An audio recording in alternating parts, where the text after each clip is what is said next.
8వ వచనం, ప్రసంగి గ్రంథము 7:8 వచనాన్ని ఆధారం చేసుకొని చదవగలిగిన వారు చదవండి. కార్యారంభము కంటే కార్యాంతము మేలు, అహంకారం గలవాని కంటే శాంతం గలవాడే శ్రేష్ఠుడు. ఈ వచనాన్ని మనము ఆధారం చేసుకొని గత దినాల నుండి రాజులను గురించి మనము తలస్తూ ఉన్నాం. ఈ దినం కూడా పోయిన వారంలో మనము యెహోషాపాతు రాజుగారి గురించి కొన్ని విషయాలు మనం తలంచినాము. ఈరోజు కూడా యెహోషాపాతు రాజుగారి యొక్క విషయమును, ఆరంభము, తిరిగి మధ్య దశ, చివరి సమయం, ఈ రెండు క్లుప్తంగా మనము తలంచుదాము. ఈ విషయాన్ని మనము జ్ఞాపకం పెట్టుకుందాము. కార్యారంభం కంటే కార్యాంతము మేలు. ఈ భాగాన్ని మనము మర్చిపోవద్దు. 2వ దినవృత్తాంతముల గ్రంథము 2వ దినవృత్తాంతములు 17వ అధ్యాయము. మరోసారి రాజుగారి గురించి కొన్ని తలుస్తాం. చదవగలిగినటువంటి వారు మొదటి 2 వచనాలు చదవండి నాతోటి. తరువాత అతనికి బదులుగా 2వ దినవృత్తాంతములు 17 మొదటి 2 వచనాలు. తరువాత అతనికి బదులుగా అతని కుమారుడైన యెహోషాపాతు ఇశ్రాయేలు తన రాజ్యం మీదికి రాకుండా రాజై ఇశ్రాయేలు తన రాజ్యం మీదికి రాకుండా తన రాజ్యమును బలపరుచుకొనెను. అతడు యూదా దేశములోని ప్రాకారపురములన్నిటి యందును సైన్యము నుంచి యూదా దేశమందును తన తండ్రి అయిన ఆసా పట్టుకొనిన ఎఫ్రాయిము పట్టణమందును కావలి అందును బలము పొందాను. ప్రార్థన చేసుకుంటాం. ప్రియమైన తండ్రి, ఈ భాగాన్ని తలుస్తున్నాం. ఆత్మదేవ, మీరు మా మధ్యలో ఉండి మీరు మాకు సహాయపడమని మీ దయగలస్తానికి అప్పగించుకుంటూ కృపను కోరుతూ యేసునామం ప్రార్థించి వేడుకుంటున్నాం తండ్రి, ఆమేన్. మా ప్రియమైనటువంటి సహోదరి సహోదరులకు ప్రభువునామమున మీకు మా శుభావందనాలు తెలియజేస్తూ ఉన్నాం. మన యొక్క బైబిల్ పఠనమును పోయిన వారము 17వ అధ్యాయాన్ని మనము తలంచినాం. అయినా మరలా మనము ఒక చిన్న భాగాన్ని తలంచడం కొరకు యెహోషాపాతు రాజుగారు ఎవరు? వీరి తండ్రి అంటే ఆసా. యెహోషాపాతు రాజుగారి యొక్క తండ్రి పేరు ఏం పేరంటే ఆసా. ఇతని గురించి మరొక విషయం కూడా మనం చదువుతాము. 2వ దినవృత్తాంతముల గ్రంథము 20వ అధ్యాయము 31 నుంచి చదవండి. ఎవరైనా చదవగలిగితే.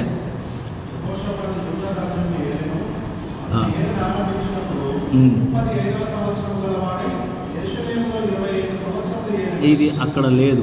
ఎక్కడ లేదు? రాజుల గ్రంథంలో. అందుకనే యెహోషాపాతు అంటే యూదా రాజ్యమును ఏలినాడు. అతడు ఏలన ఆరంభించినప్పుడు ఎన్ని సంవత్సరాలు? 35 సంవత్సరముల వాడై యెరూషలేములో ఎన్ని సంవత్సరాలు ఏలినాడు? 25 సంవత్సరములు ఏలినట. అతని తల్లి షెహల్తి కుమార్తె. ఆమె పేరు ఇప్పుడు ఈ రాజుగారి గురించి కూడా తండ్రి పేరు చెప్పలే. ఎందుకని కావచ్చు? ఆసా రాజుగారి గురించినటువంటి విషయం తెలిసి ఉంటే. ఎందుకంటే ఆసా రాజుగారు మొట్టమొదట మంచి ఆత్మీయంగా ఉన్నాడు. చివరిలో ఏమైనాడు? దేవునికి విరోధంగా జీవించినాడు. దేవుడు కనికరించి తనకు ఒక జబ్బు పెట్టినాడు. జబ్బు పెడితే కూడా ఏం చేయలే మనుషుడు? దేవుని వైపు తిరగలేదు, కానీ వైద్యులను పట్టుకున్నాడు. ఆసా అంటేనే వైద్యుడు అని అర్థం.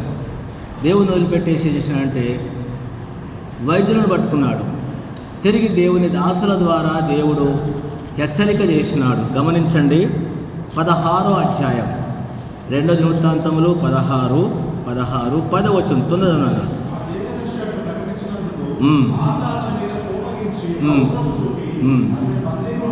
ఇప్పుడు ఏం చేసినాడు? పోయి దేవుని దాసుని ద్వారా దేవుడు హెచ్చరిస్తే ఏం చేసినట?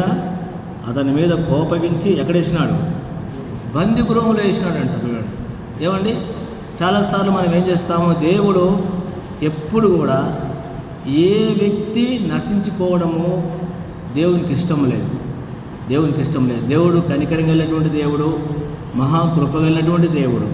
అందుకొరకనే తనకు వచ్చినటువంటి భయంకర వ్యాధిని బట్టైనా నా వైపు తిరుగుతాడో ఏమని చెప్పేసి తను తలస్తే తను ఏం చేసినాడు?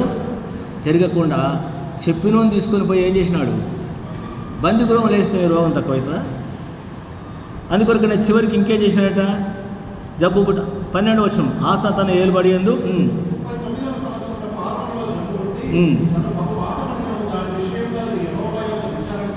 చేయక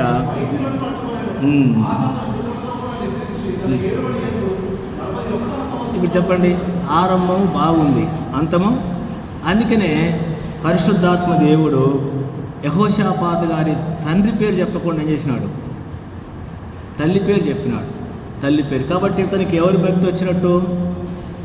సరే, ఇది చివరి విషయం కూడా చూద్దాం లేండి. సరే, ఇప్పుడు ఏమైందంటే యెహోషాపాతు రాజుగారు రాజు అయినాడు. మనం చదువుకున్నటువంటి అధ్యాయాన్ని బట్టి అతడు 35 సంవత్సరాల వయసులో రాజై, ఎన్ని సంవత్సరాలంట? 25 సంవత్సరాలు. ఈ 25 సంవత్సరాల యొక్క విషయాన్ని క్లుప్తంగా అక్కడక్కడగా మనం చూస్తాం. 17వ అధ్యాయంలో మొదటిగా మనం గమనించవలసిన విషయం ఏంటంటే, యెహోషాపాతు మొదటి వచ్చిన చదువున్నాను.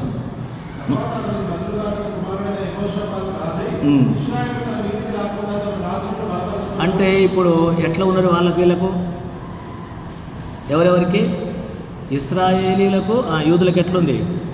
2 రాజ్యాలు చీలిపోయినాయి. ఎప్పుడు కూడా ఈ 2 రాజ్యాలకు ఏముంది?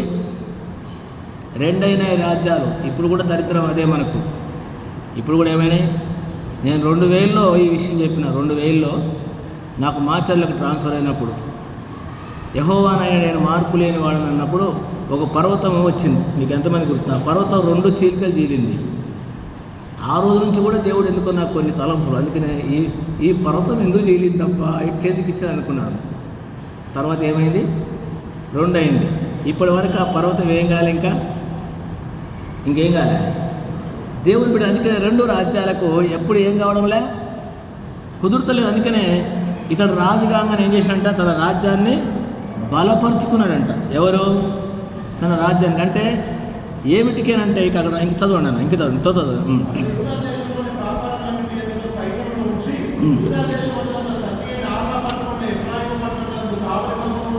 ఏం చేశాడు ఇప్పుడు? కావాలి ఎవరు రాకుండా, శత్రువులు రాకుండా, రెండోది ఎవరు రాకుండా చెప్పాలా? ఇశ్రాయేలీలు కూడా. ఎందుకంటే పనింత పుడుతూ వాళ్ళిద్దరికీ గొడవ అవుతుంది కాబట్టి రాకుండా బలపరుచుకున్నాడు. 3వ వచనం ప్రకారము యెహోవా అతనికి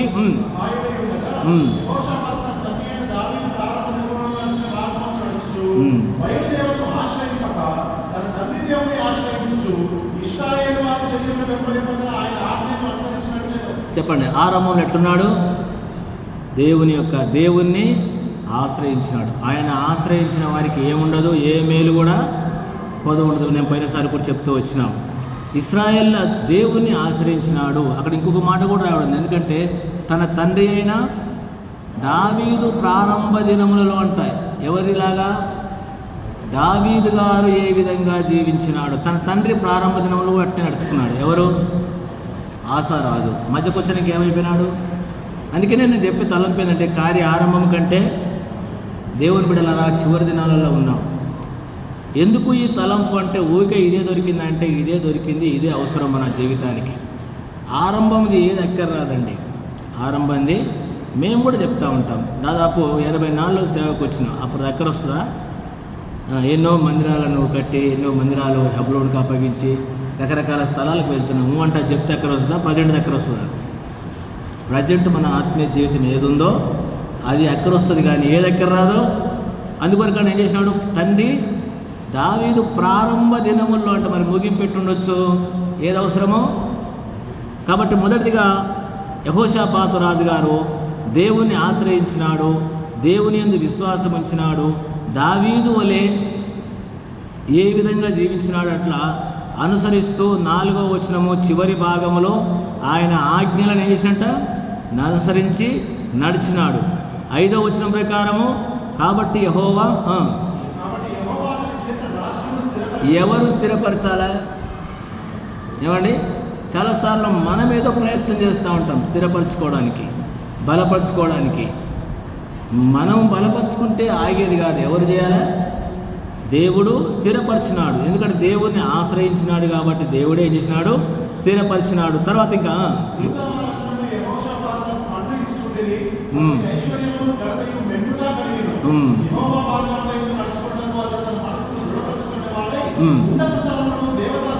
ఈ తీసివేసి ఈ అధ్యాయంలో మనకి ఏం కనబడుతుందంటే దేవుని యొక్క వాక్యాన్ని లేక 9వ వచనం ప్రకారము 7-8 ప్రకారము కొంతమందిని దేవుని వాక్యం బోధించేటువంటి వారిని, అంతేనా?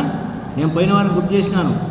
7వ వచనం ప్రకారం అతను 3వ సంవత్సరమైన యూదా పట్టణములలో జనులకు ధర్మశాస్త్రం బోధించగల పెద్దలైన ఎవరట? వీళ్ళకి ఏం తెలిసి ఉండాలి? పెద్దలకి ఏం తెలిసి ఉండాలండి? ఏమయ్యా పంతులు, ఏమి రాదు, పంతులు గారికి లెక్కలు రాకపోతే ఎట్టండా? పంపినాడు వాళ్ళను. పంపితే వాళ్ళు వెళ్ళి ఏం చేశారు? ఇది యాజకులకు సంబంధించిన విషయం. ఇది యాజకులకు దేవుని వాక్యాన్ని బోధించే విషయంలో పంపి వారికి ధర్మశాస్త్రాన్ని బోధించిన కారణాన్ని బట్టి దేశమంతా కూడా ఏమైందంటే 10వ వచనం ప్రకారము యూదా దేశం చుట్టూ ఉండు రాజ్యమంతటి మీదకి యెహోవా భయము. ఈ దినాలలో ఏం లేదు, సంఘాలలో దేశంలో కూడా ఏం లేదు. ధర్మశాస్త్రాన్ని మనం అనుసరించి ధర్మశాస్త్రాన్ని దేవుని వాక్యాన్ని బోధించినప్పుడు దేవుడే వారిలో ఏం కలగజేస్తాడు? ఆ భయం పోయి ఈ రోజుల్లో గుంపును తయారు చేసుకునే భయం, గుంపును తయారు చేసుకుంటూ ఉంటారు. ఈ భయం కాదు, ఆ భయం ఉన్నది. ఆ విధంగా చేసినారు. తర్వాత ఫిలిస్తీన్లు కానీ ఇతరులు కూడా ఏం చేస్తూ ఉన్నారు? పన్నిస్తూ ఉన్నారు. 12వ వచనం ప్రకారం యెహోషాపాతు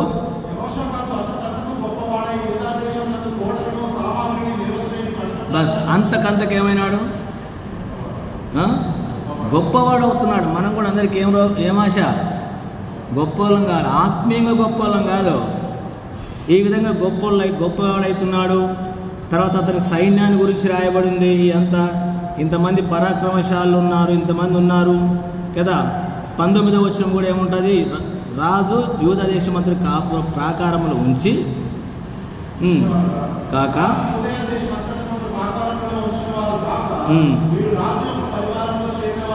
ఉండిరి. గమనించండి, అంటే 17వ అధ్యాయం అంతా కూడా దేవుని కొరకు నమ్మకంగా ఉన్నాడు. దేవుడు రాజ్యాన్ని స్థిరపరిచినాడు. మంచి సైన్యం ఉంది. అంతకంతకేమైనాడు? వర్ధిల్లినాడు. ఏ అధ్యాయము? 17వ అధ్యాయం. 18వ అధ్యాయం చదవండి. తనకు ఐశ్వర్యమును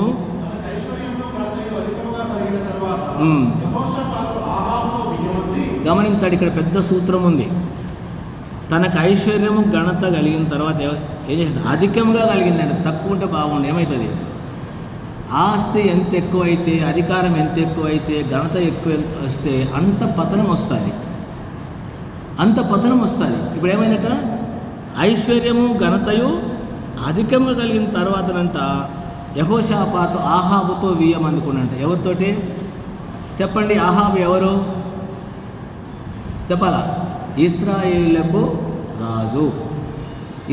రాజు. దయచేసి ఇది గొప్ప విషయము, ఆలోచింపవలసిన విషయం. ఈ ఆహాబు రాజుగారి గురించి అర్థం కావాలి మీకంటే మొదటి రాజుల గ్రంథము 17వ అధ్యాయము, 18వ అధ్యాయము, 19, 20 దాకా రావాలి. 20 దాకా అంటే ఈ రాజు ఎంత మంచోడో. ఏ రాజు? ఆహాబు రాజుగారు. ఆయన యొక్క భార్య పేరు ఏం పేరు ఉండే? చెప్పండి అమ్మా. ఎవరికి గుర్తులే? మర్చిపోతారు మీరు పాపం. మర్చిపోయినారా? ఏం పేరండి? యెజబేలు రాణిగారు. వీరు ఎంత భయంకరంగా నాకు అనిపిస్తూ ఉంటుంది. ఎందుకైనా మంచిది తిరిగేద్దాం బైబిల్. మొదటి రాజుల గ్రంథము. ఇప్పుడు 17 కూడా వద్దు మనకు. 17 అయిపోయింది. 18 కూడా తీసేద్దాము. 19లో ఏమైందంటే ఏలియా చేసిందంట. ఎంతనా? ఏలియాను కూడా చంపాలని ప్రయత్నం చేసింది. ఎవరు? ఏ అధ్యాయము? మొదటి రాజులో 19వ అధ్యాయం అంతట్లో మనకు కనబడుతూ ఉంటుంది. అంతేనా? ఖడ్గం చేసి అర్థం చేసి కనుక మహాసైన్. అంతేనా? తర్వాత ఇక్కడ 19, 20వ అధ్యాయంలో ఏమైంది? తన మీదకి రాజు వచ్చినాడు. ఈ రాజు విషయంలో దేవుడు గొప్ప కార్యం చేసినాడు, రక్షించినాడు. ఆ తర్వాత 21వ అధ్యాయంలో నాబోతు యొక్క ద్రాక్ష తోట కూడా ఏమైంది? అక్రమంగా అన్యాయంగా గుంజుకోవడం చూస్తాం. ఆ తర్వాత 22వ అధ్యాయం ఏమైంది చెప్పండి? 22 సిరియనులు ఇశ్రాయేలు వారిని 3 సంవత్సరములు ఒకరితో ఒకరు యుద్ధం జరిగింపగా మొదటి రాజుల గ్రంథము 22వ అధ్యాయం 3వ సంవత్సరం ముందు యూదా రాజు యెహోషాపాతు బయలుదేరి ఇశ్రాయేల్ రాజు వద్దకు ఈ మధ్యకాలంలో వియ్యం అందుకున్నాడు. అంటే ఇట్లాంటి దుర్మార్గం తెలిసిన ఏం చేసినాడనా కదా? వియ్యం అందుకున్నాడు. ఎందుకు అందుకోవచ్చు? చెప్పండి. ఇతని కుమారుని పేరు యెహోరాం. నెక్స్ట్ చూస్తాం. అతని భార్య పేరు ఏం పేరు చెప్తారా? అతల్య. ఇది పెద్ద భయంకరమైన విషయం. యెజబెల్ అంటే యెజబెల్ తాత ఎవరు? అందుకనే బైబిల్ చరిత్ర అవసరమైన విషయం. ఏదో 4 మాటలు చెప్పుకొని పోతున్నాను, నీకు అర్థం కావట్లేదు, నాకు అర్థం కాదు. Bible history ఎరగాల. వియ్యం అందుకున్నట్టు ఎందుకు అందుకున్నట్టు ఏం చెప్తారు ఎవరన్నా? నా అవగాహన వేరు, మీరు మీ అవగాహన చెప్పండి. ఇప్పుడు ఇంత దుర్మార్గపు రాజు, వీళ్ళకు వాళ్ళకి ఎప్పుడు కుదరదు, అంతేనా? ఇట్లాంటి వానితోటి వియ్యం అందుకోవచ్చా? ఎందుకు అందుకుంటూ చెప్తారా మీరు? ఎవరు చెప్పలేరా? సరే, మీరు చెప్పలేకుండా నేను చెప్తాను. ఇద్దరికి బాగా ఎప్పుడు చూసిన కొట్లాటలు కాబట్టి ఆయనతోటి ఇయ్యం అందుకుంటే ఏం కాదుగా. చెప్పు రాకేష్, ఇక గొడవ ఉండదు. ఏమన్నా అంతేనా? ఇవన్నీ ఎందుకు తంట? వానితోటే సుట్టిరికం పెట్టుకుంటే ఏమవుతుంది? ఎప్పుడు కూడా ఈ అంకుని మీదకి ఏం రాడు, ఈ కొట్లాట రాడు. రోజు మాకెందుకు కొట్లాట అని చెప్పేసి ఎవరితో కలిసినాడు? ఈ దినాలలో లోకంలో మనం గమనిస్తే, సంఘాల్లో గమనిస్తే ఇవన్నీ ఎందుకు బెదర్? ఊరికి ఎవరితో కలిసిపోతే అయిపోతుంది, అంతేనా? రోజు పొద్దంతా అతను నాకే కొట్లాట కాబట్టి వానితోటే కలిస్తే ఎంత భయంకరమైన విషయం. సరే, కలిసినాడు, మనకు తెలుసు, కలవకూడదు. ఎందుకంటే ఇతడు ఆత్మీయ అవగాహన లేనటువంటి వ్యక్తి. ఎవరండి? యెహోషాపాతు రాజు. అతనికి ఏమి లేదు, దైవ భక్తి లేదు. దేవుడు కార్యాలు తన పక్షంగా కనపరిచినా కూడా అతనికి ఏం రాలేదు, దైవ భక్తి అనేది రాలేదు. రాకపోయింది, కానీ ఆ ప్రవక్తలను నమ్మినాడు. ఆ యెజబెలు రాని ఏం చెప్తే అది చేసినాడు. అట్లాంటి వాటితో ఏమందుకొని ఇప్పుడు ఏమైందంటే సుట్టిరికానికి పోయినాడు. ఎవరికాడికి ఎవరు పోయినారు? ఆయన రాలే. మనం ఊరికే సాతాను మీద ఏడుస్తాం, పాపం దాని మీద ఏడవద్దు. ఎందుకంటే మనమే పోతాం దానికి మనమే వాడుకుంటాం, దాని పనిముట్లు వాడుకుంటాం, దాని చేష్టలు వాడుకుంటాం, మళ్ళీ ఏమంటాం, మళ్ళీ దాని మీద ఏడుస్తూ ఉంటాం. ఇప్పుడు ఎవరెవరికి ఆడిపోయినారు? ఒక ఆత్మీయుడు, ఫస్ట్ ఆత్మీయుడు దావీదు రాజు గారి గురించి చెప్పినట్టుకి ఇంత మంచి వ్యక్తి ఎవరితో వియ్యం అందుకున్నాడు? అహాబుతో అందుకున్నాడు. పోవద్దు. నెక్స్ట్ మళ్ళీ ఆడిపోయినాడు, ఆయన దగ్గరికి వెళ్ళిపోయినాడు. సరే, పోయి ఇద్దరు కలిసి ఏం చేశారంటే రామోదిగిలాది మీదకి యుద్ధానికి పోవడానికి కొరకు ప్రయత్నం చేశారు. ఇది 2 అధ్యాయాల్లో ఉంటుంది. 2 వృత్తాంతం తొందరండి. 18వ అధ్యాయంలో యుద్ధానికి వెళ్ళడానికి పురికొలిపినాడు. మంచి మాంసం పెట్టి అన్నీ చేసి పోదామంటే నేను కూడా నీ వాడిని, నువ్వు నా వాడిని అని చెప్పేసి ఇద్దరు ఏకీభవించిపోవాలనుకున్నారు. ఈ తరుణంలో ఏం చేశాడంటే వాళ్ళు ఎవరి దగ్గర విచారించాలో యుద్ధానికి వెళ్ళాలంటే, ఇది చాలా ప్రాముఖ్యమైన విషయాలు. యుద్ధానికి వెళ్ళాలంటే యూదా, ఇశ్రాయేలు ప్రజలు ఎవరి దగ్గర విచారిస్తారు చెప్తారా? ప్రవక్తల దగ్గర విచారిస్తారు. నీ విజయానికి, నీ క్షేమానికి కారకులు దేవుని దాసులని గుర్తించండి. ఇప్పుడు ఏం చేసినంటే మనము దేవుని దగ్గర విచారించాలని చెప్పేసి అన్నప్పుడు మంచిదని చెప్పేసి 400 మందిని పిలిపించిన 450 మంది పిలిస్తే వాళ్ళందరూ వచ్చేసి కూడా ఆహాబు విషయంలో నీకు క్షేమం కలుగుతుంది, నీకు విజయం కలుగుతుంది, నువ్వు వెళ్ళు అని చెప్పేసి వాళ్ళు చెప్పినారు. ఇంతమంది చెప్పినా కూడా ఇతనికి ఏమి లేదు, ఇతనికి కుదరలే, మనసు కుదరలే. 18వ అధ్యాయము 6వ వచనం గమనించండి. ఆత్మీయులు ఎట్లా నష్టపోతారు? అయితే యెహోషాపాతు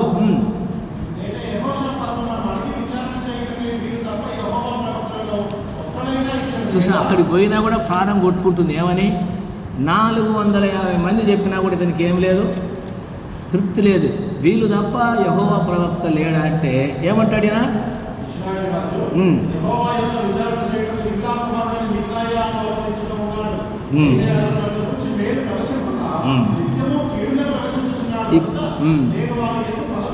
ఇప్పుడు చెప్పండి, అహాబు రాదంటే యెహోవా ప్రవక్తకి ఏం కుదురుతలేదు? ఎందుకు కుదురుతలేదు? నేనంటే ఆయనకు పగ అట. ఎవరికి పగ? ఏమంటే దేవుని దాసునికి ఏం పగ అండి మీ మీద?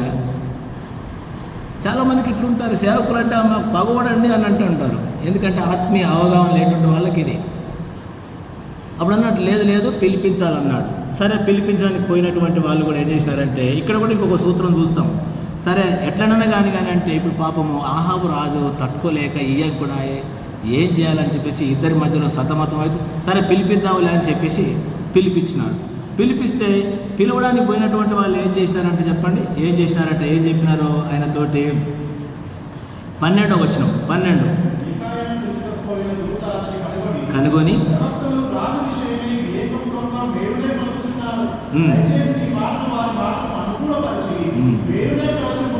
ఇప్పుడు వీళ్ళు ఏం చెప్తున్నారు? పోయినోనికి ఇట్లా సేవకులు మామ చెప్తారు, బ్రదర్ ఏదో అయిపోయింది కానీ ఆయనకు అనుకూలంగా మాట్లాడండి బ్రదర్, ఆయనకు అనుకూలంగా చెప్పండి బ్రదర్, లేకుంటే ఎందుకు బ్రదర్ అంటారు. ఎవరితోటి? ఇట్లా ఉంటారు సంఘాలలో. లేదన్నా మీరు అట్టంటే కాదు, ఎందుకంటే అహాబీలు ఎవరు అని ఏం చేస్తాము, ఏం చేయాలి? ఇప్పుడు అందరూ ఓకే అంటున్నారట. ఎవరు? 450 మంది ఓకే అంటున్నారు. ఇప్పుడు వాళ్ళు అనుసరించి ఏం చేయాలి? చెప్పాలన్నా? చెప్పండి అమ్మా, మీరు చెప్పాలన్నా? ఎందుకు చెప్పకూడదు? ఇట్లాంటి వాళ్ళు ఉంటారు సంఘాలలో. నువ్వు అనుసరించేది కాకుండా మనం ఆయన కూడా ఏం చేయాలి? సరే ఈ వ్యక్తి కాదనలేక ఏమన్నాడు, సరే అన్నాడు. పోయినాక వాళ్ళని అనుసరించి చెప్పేసినాడు. ఎవరిని అనుసరించి అన్నప్పుడు ఇతనికి అనుమానం వచ్చింది. ఎవరికి? అహాబు రాజుకి అనుమానం వచ్చింది. సరే మేము పోయి జయమిస్తామంటే అప్పుడు ఏమన్నాడంటే 15వ వచనం లేక 14, తొందర చదవాలన్నా 14.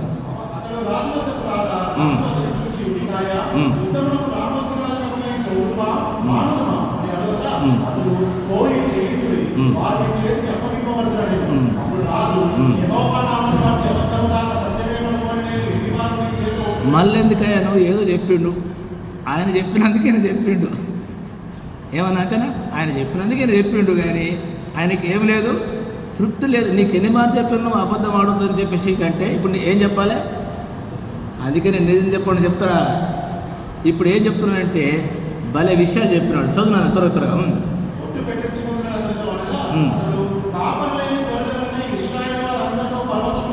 ఎట్లా ఉన్నారు? నువ్వేమో రాజు అనుకుంటున్నావు, రాజ్యం వెళ్తున్నావు, నీ భార్య ఒక పదవి, నీవు ఒక పదవికి ఇచ్చినట్టు. ఎందుకంటే అండీస్ వాచ్ ఉండే ఇస్తేనే తిరిగేది, మళ్ళీ 12 కాగానే ఏమయ్యేది? అట్లా నువ్వు తిరుగుతున్నావు. ఇస్రాయేల్ ప్రజలు ఎట్లున్నాడు? కాపురు లేని కొండల మీద ఏమైపోయినారు? ఇవంతా చెప్పినాడు. మీరు యుద్ధానికి వెళ్ళడము బాగుండదు, మీకు క్షేమం కలగదు, మీరు పోకూడదు అని చెప్తే ఏమొచ్చింది నాకు? ఇంకొక ఆయన మికా అంటే కొమ్ములు చేసి తీసుకొచ్చి పెట్టినాడు. ఇగో ఇట్లా మీరు పొడి చంపుతారు, అట్లా చెప్తారు, ఇట్లా చెప్తారు అన్నాడు. లేదు అన్నాడు. తిరిగి దైవజనుడి మీద అతడు గమనించండి. దైవజనుడి మీద ఏం చేసినాడు అతను? చెప్పగానే యెహోవా జీవంతో కదా. చదువు ఏమంటాడు?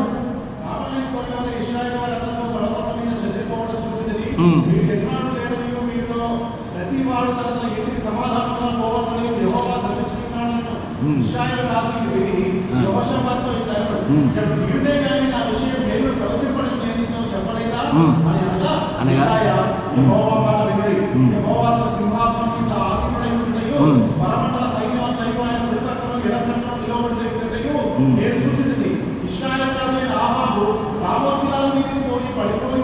పడిపోనట్లు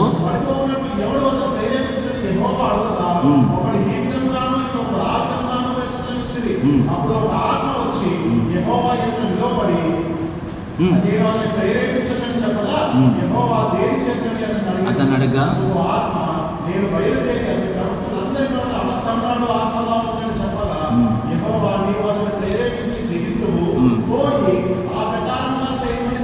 ఇక్కడ ఒక విషయం గమనించండి. ఎక్కడ జరిగిందంటే ఇది దేవుని యొక్క సన్నిధిలో ఒక సభ జరిగింది. అందరు హాజరైనారు. పెద్ద మీటింగ్ ఎక్కడ కూడా. రాజ్యసభ అంటారు, మరి దీన్ని మరి ఏ సభ అంటారు. ఇప్పుడు ఏం చేయాలంటే ఇప్పుడు వీడేమో యుద్ధానికి పోవాలనుకుంటూ వాళ్ళిద్దరు కలిసినారు. ఇప్పుడు ఈ సందర్భంలో ఏం చేయాలని చెప్పేసి చూసినప్పుడు ఆహాబు రాజు పడిపోవడానికి ఇది ఒక కారణమై ఉంటుంది. ఏం చేశారంట? పోయి పడిపోవునట్లు ఏం చేద్దామంటే ఒక్కొక్కడు ఒక్కొక్క చెప్తే ఎవరు కుదరలేంట. ఒకడు వచ్చినంట. తలంపు ఏంటంటే దేవుని బిడ్డలారా, బైబిల్ ప్రకారంగా కొన్ని విషయాలు, ఈ ఆత్మ ఎక్కడి నుంచి వచ్చింది? బైబిల్లో కొన్ని దేవుని దగ్గర నుంచి వచ్చిన ఆత్మలు ఉంటాయి మనిషిని ఏం చేయడానికి. అందుకనే రోమా పత్రికలో ఉంటుంది, తమ మనసులో వారు దేవునికి చోటియ నొల్లకపోయిరి కనుక చేయరాని కారణం దేవుడు ఎవరిది? దేవుని బిడ్డలముగా మనము దేవుని దాసుల ద్వారా హెచ్చరించబడి వినకపోతే దేవుడే ఏం చేస్తాడు? ఎట్లా దేవునికి ఏం సంబంధం అండి? ఇట్టెట్ట అప్పగిస్తాడంటే అట్నే అప్పగిస్తాడు. మీకు తెలుసు, యోబు కాలంలో ఒక మీటింగ్ జరిగింది, తెలుసు కదా మీకు. అందరు కలిసినారు. ఆ సభకి ఎవరు వచ్చినారు? సైతాను కూడా వచ్చింది. ఇది రాజ్యసభ కాబట్టి అందరు పోతారు. పరలోకం కాదు ఇది. ఇది పరలోకానికి వానికి లేదు, కానీ ఆడుంది. ఎవడు పోతాడు? ఎవడు? అందుకనే దేవుని బిడ్డలుగా దేవుని కొరకు నమ్మకంగా జీవించకుంటే దేవుడు అవకాశం ఇస్తాడు, మాట్లాడతాడు.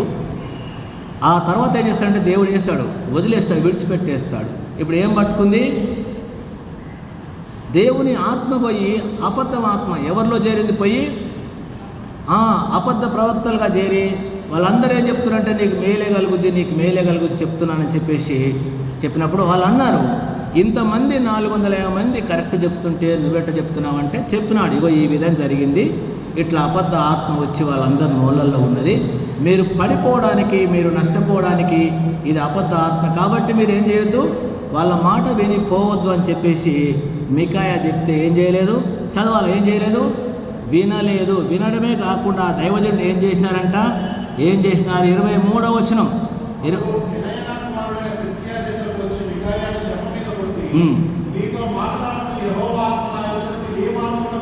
ఏమంటున్నారు, ఒక దైవజనుడు పట్టుకొని ఏం చేస్తున్నాడు, చెంప మీద కొట్టి అంటే ఆత్మ వచ్చి మాకు అబద్ధం ఆత్మ పట్టుకుంటే మేము చెప్పినామా నీ కాంచి పోయిందని చెప్పేసి ఒక దైవజనుడిని ఈ మికాయా అనేటువంటి ఒక ప్రవక్త వచ్చి చెంప మీద కొడితే కనీసం ఏమనాలి యెహోషాపాతు రాజు, మీరేమంటారండి, కొట్టను లేవా అని కొట్టను మాకెందుకన్నా కదా.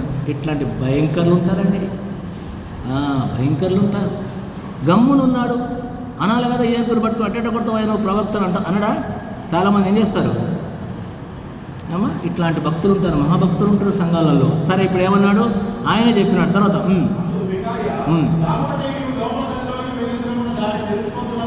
ఇప్పుడు ఏమన్నాడు దైవజనుడు, నువ్వు దాక్కోవడానికి లోపలి గదిలోకి పోతావు, అప్పుడు తెలుస్తుంది లేడీకి సంగతి అన్నాడు. తెలుస్తుంది కదా.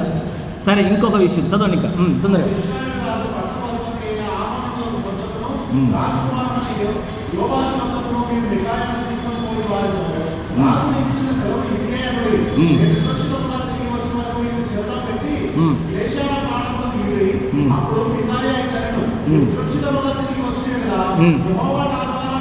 బస్ ఈయనేమనుకుంటాడు, 450 మంది చెప్పినారు, అదే నమ్ముతా నేను, మేము కనుక పోయి క్షేమంగా వచ్చినాక నీ సంగతి చెప్తాము, కాబట్టి ఇతనికి మేము వచ్చేంతవరకు ఏ పానాలు ఇవ్వాలి, కష్టమైనటువంటి విషయంలో ఒక దైవజనం తీసుకొని ఎక్కడ పెట్టినారు. ఆయన అదే అంటున్నాడు, మీరు రాను బాబు రారు, ఎందుకు చెప్తారు ఎందుకు చేస్తారంటే కూడా ఏం చేయలేదు, వినలే. సరే కనీసము యెహోషాపాతన వినడా సుట్టిరికం ఇట్లుంటుంది, ఇయంకుతనం కలిసిపోయిన తనం ఇట్లా ఉంటుంది. అందుకని ఏమన్నాడు, ఒక దగ్గర అన్నారు, రే మనం నరకానికి పోయినా పర్వాలేదు కానీ మనమే కావాలి, మనం మాత్రం ఆయన చెప్పింది చేయొద్దన్నారు. ఇది చాలా ఏళ్ళకి సంగతి చెప్తున్నా. మనం నరకానికి పోయినా పులిపెట్టి మీద చెప్తున్నాను నేను, దేవుని వాక్యం నా చేతిలో ఉంది, పోడురా నరకానికి పోతారు. ఎందుకు తెలిసింది నాకంటే అందులో నుంచి ఒకటి చిల్లాడి మారు మనసు పొంది వచ్చి ఇట్లా అనుకున్నామన్నా మేము కూడా అందులో ఉంటే అంటే నరకానికి కూడా చేస్తారట. ఇప్పుడు ఏమైనారంటే ఇద్దరు ఒడంబడికి అయినారు. చెప్పినాడు దైవజనుడు చెప్పినాడు, ఇతనికి ఉన్నది కానీ ఆహాబుని బట్టి ఏం చేయలేకపోయినాడు, ఈ దినాల్లో సంఘాలు కూడా ఇట్లాంటి వాళ్ళు ఉంటారు, నాకున్నది బ్రదర్ అంటాం కానీ మరి ఏం చేస్తావు, నువ్వు చేయలేకుండా ఏం చేసినావు, ఏకీభవించినాడు. సరే ఇద్దరే పోయినారు మనకు తెలుసు, పోతాడు మళ్ళీ అట్లా కూడా మోసం చేసినాడు. నువ్వేమో నేను మారేషం వేసుకొని వస్తాను, నువ్వేం చెయ్యి. ఎంత పిచ్చోళ్ళు క్రైస్తవులు తొందరగా మోసపోతారు.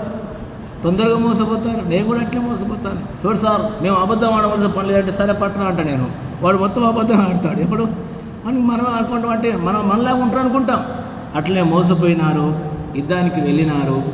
మీకు తెలుసు ఏం జరిగింది, వాళ్ళు సిరియన్లు కూడా ఏం చేశారంటే అదములతోటి యుద్ధం చేయొద్దు, ఇశ్రాయేలు రాజుతోనే చేయాలని చెప్పినప్పుడు వీడు మారేషం వేసుకుండు కదా. ఎవరు చాలామంది ఇట్లా మారేషం వేసుకొని ఉంటారు, రాజులాగా ఉండరు, మొత్తం చేసేది వాళ్ళే.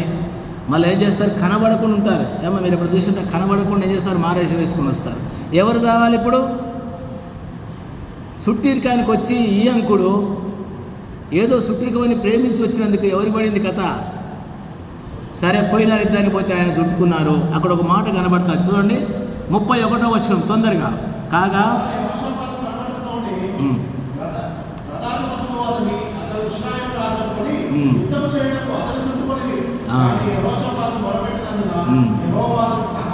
గమనించండి దేవుని బిడ్డలారా, ఏకీభవించి కొన్నిసార్లు మనం కూడా ఇట్లాంటి వారితో ఏకీభవించినా వాడు మోసం చేసి అనుకుంటే ఒకవేళ వాస్తవంగా యెహోషాపాతు ఏం కావాలి, సావాల.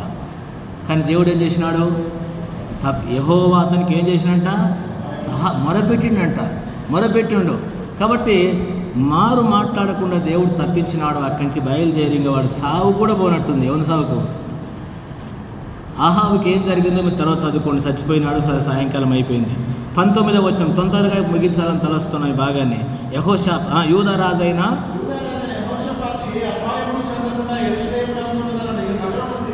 ఏ అపాయం అంటే ఎవరు కాపాడినారు? ఈ మాట వినేటువంటి వారు మనం కూడా జ్ఞాపకం పెట్టుకోవాలి. చాలాసార్లు ఆత్మీయంగా ఆహాబు లాంటి వాళ్ళతోటి మనం ఏకీభవిస్తాం. దేవుని వాక్యానికి భిన్నంగా వెళ్ళేవాళ్ళు, దేవుని దాసులు చెప్పితే చేయనటువంటి వాళ్ళతోటి ఇట్లా వెళితే అయినా దేవుడు కనికరించి ఏం చేసినాడు నాకు అనిపిస్తూ ఉంటుంది. అతనికి ఉన్న భక్తి ఏమండి, కొన్నిసార్లు పొరపాటు చేసినా ఏమైంది? ఏ అపాయం అంట, మనకు బైబిల్లో ఉంది వాగ్దానం, ఏ అపాయం నీకు, ఏ తెగులు నీ గుడారము. కాబట్టి దేవుడు ఏం చేసినాడు? యెహోషాపాతు రాజుకున్నటువంటి యొక్క భక్తిని బట్టి కొన్నిసార్లు ఆహాబు లాంటి దుర్మార్గంతో ఏకీభవించిన దేవుడు ఏం చేసినాడు? కాపాడినాడు. వాడు మారు వేసుకొని ఉన్నా కూడా వానికి వచ్చేటువంటి పత్రం వచ్చేసింది. ఇప్పుడు మళ్ళా విడిచిపెట్టలే. ఎవరిని? త్వర చదివేస్తాం. యెహోషాపాతు రాజు గారిని. 2వ వచనం.